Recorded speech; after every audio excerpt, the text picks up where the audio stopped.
how do you know that Allah is your Lord? Is it a matter of faith, or is it something that you can prove? If it is a matter of faith, then khalas, that's it. That's what you believe in. You go to the grave, maybe it will happen, maybe it won't happen. Because this is just the issue of faith. You can believe in things, but you can't necessarily prove it. So the Shaykh is saying here, no, we can prove it. We can prove it through his signs.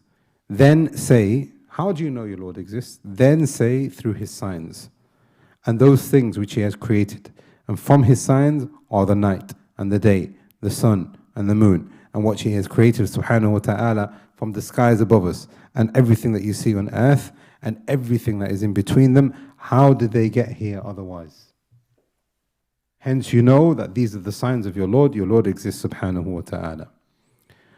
Then he moves on, and then he gives us evidences from the Quran and Sunnah. Then he moves on to say, rahimahullah, the Lord is the one who is worshipped alone. And again, similar, we don't need to repeat this point again, but it is important because he is your Lord. He is the one that created everything. And how is it possible that you can worship anything other than him?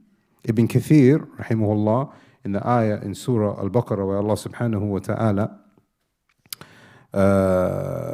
he says that he is the one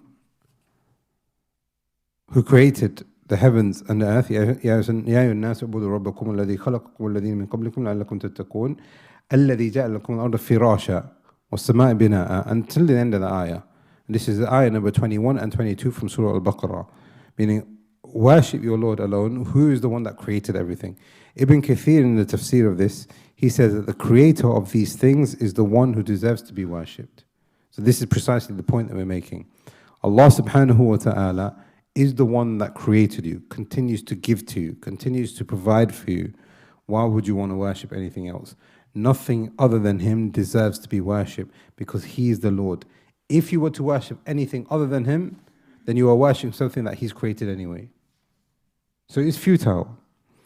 Therefore, this principle is important in order for a person to be successful in the life of this dunya and in the life of the akhirah.